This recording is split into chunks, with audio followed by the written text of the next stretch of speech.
Over the past few weeks, we've taken a group of Flux Academy students through the process of redesigning a new website from scratch for Hacksmith, one of the biggest YouTube channels out there. 6 designers have presented their Webflow builds, and now we have to choose 2 of them who will go ahead and present their websites for the Hacksmith team for them to choose their final website. It's nice having some experts help us out. On today's episode, you're going to see the 2 winning designers try to convince the Hacksmith team why their design is the best. You're going to see the Hacksmith team reaction and what really happens after a client picks a design. Welcome to StudioXperience Part 5, brought to you by Flux Academy in partnership with Webflow. Although every one of the 6 designers who presented last week had some really great ideas, the team leads and I have decided that Randy and Matteo's designs were the most complete and most aligned with the client's strategic goals. They're going to be the ones who are going to be presenting to the Hacksmith team.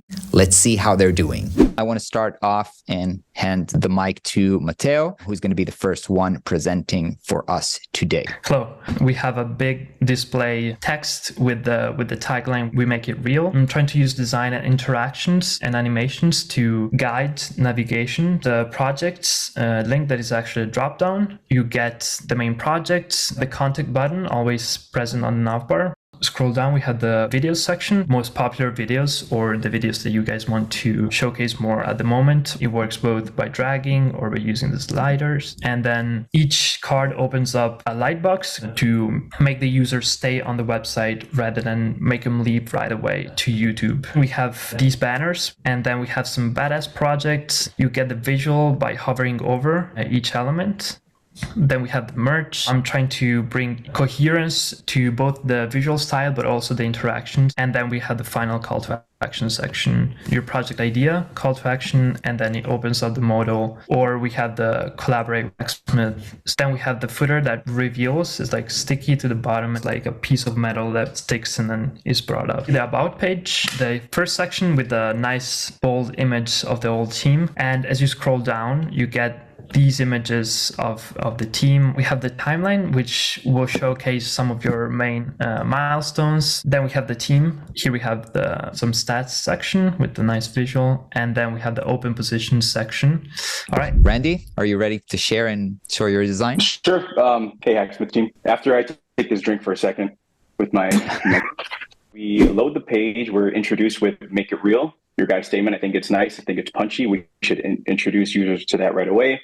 And they're also introduced to a video reel, just to kind of get an idea of the essence of what you guys are all about. As you continue to scroll down the page, you get a nice little statement. Below that, we have either the most recent videos or your most popular videos. We can go ahead and play them in line, so they'll appear here. Now, continuing to scroll with the project section, create this sort of like cinematic feel, widescreen, edge-to-edge image in the background. And then as you continue to scroll through, the project changes. Continue to scroll down, give a little pretty preview of the featured merchandise. We want to make it as lightweight as possible. Below that is a get involved section. You're starting to split up who you're talking to as far as who your site visitor is. You have both fans, but you also have professional partners that you want to speak to. Continue to scroll. We get this nice little reveal of the footer. From here, let's go to the about page. We're trying to use these sort of like big sort of sections. You continue to scroll and maybe we have a more concise like mission statement. Now, the Hacksmith story, this journey through time in this horizontal scroll, and you're calling out like key years, maybe what is that project, such as the TED Talk, a little bit of description of what it was.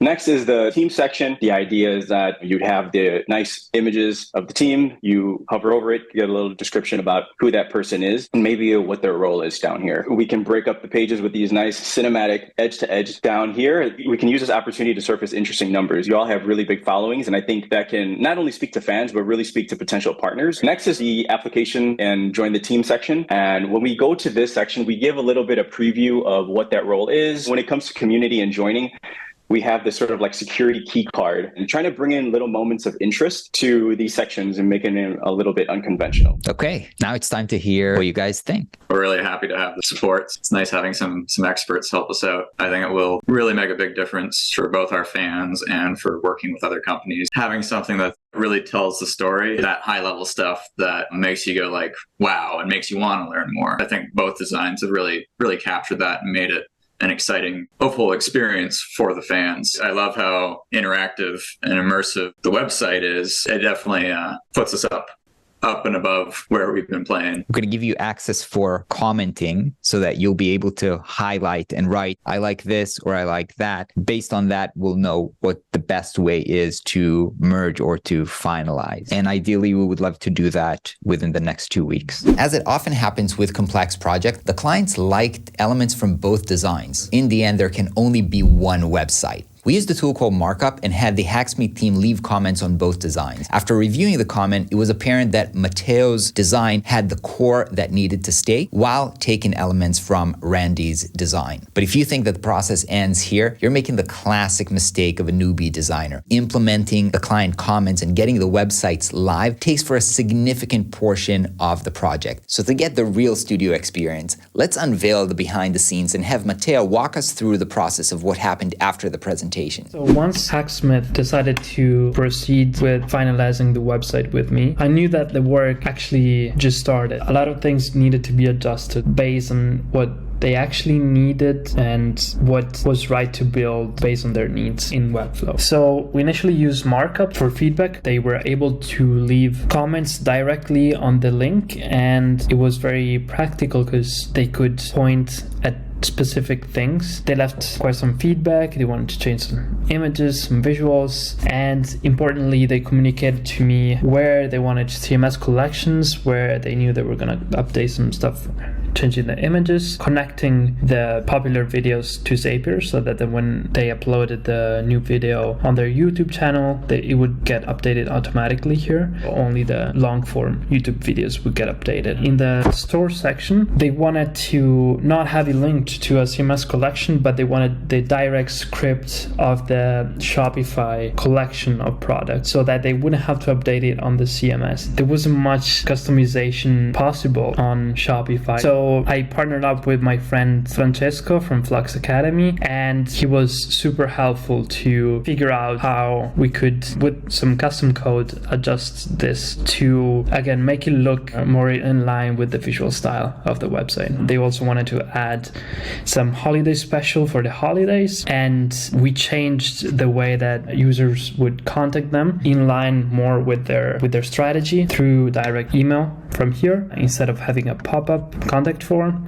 We also created many more CMS collections for them to use the website, even created a specific long form timeline so that they would have the opportunity to show more steps without filling up so much space in the about page directly. We turned this FAQ section into a CMS collection. They will be able to quickly come in here, add a new FAQ, question, slug, answer, and the order that they want to be displayed in the about page. We have the timeline page, the careers page. We also created a HERC page. They wanted to showcase their new facility, so we created a custom page all in line with the same visual style, of course.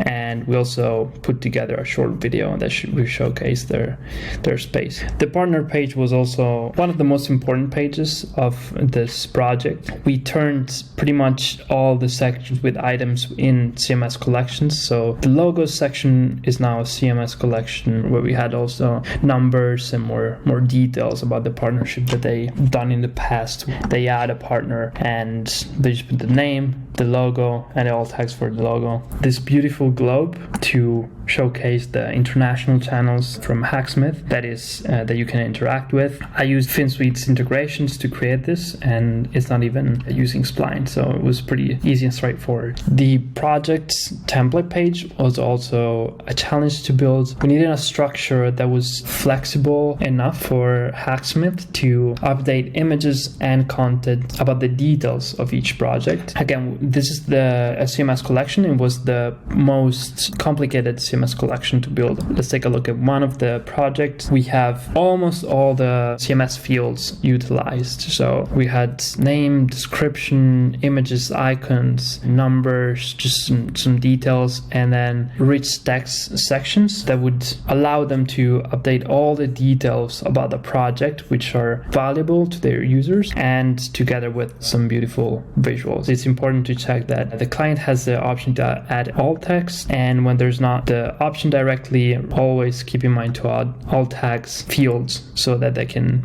put themselves. We also wanted some option to add the videos to the project. Now they have a system where they can easily upload projects whenever they want. This process needs time also because you want the client to test out the website, test out the editor mode in Webflow, and see themselves what they need in terms of CMS collections so that they can easily update some section themselves. Connecting the final domain was also a challenge. So process of migrating to Webflow is also an important step of finalizing the project. And they needed to migrate an external platform to Webflow. And their main domain that they were using was hacksmith.tech, but they wanted to switch to the hacksmith.com. After multiple calls of the Hacksmith team, me on a video call, and the domain provider customer support on the phone, we were finally able to connect the domain, set up everything correctly, set up the redirects, and connect tracking tools like Hotjar and Google Analytics to track how people use the website. We're finally able to launch this project. The website is now live and you can go and check it out on hacksmith.com. We loved working on this project with our students, and if you're also interested in working on complex, amazing web design projects, make sure you check our courses below this video. Finally, I want to thank all the amazing designers that participated in this project, the Flux mentors, the Hacksmith team, and Webflow for sponsoring this documentary. It was a pleasure, and I'll see you next time.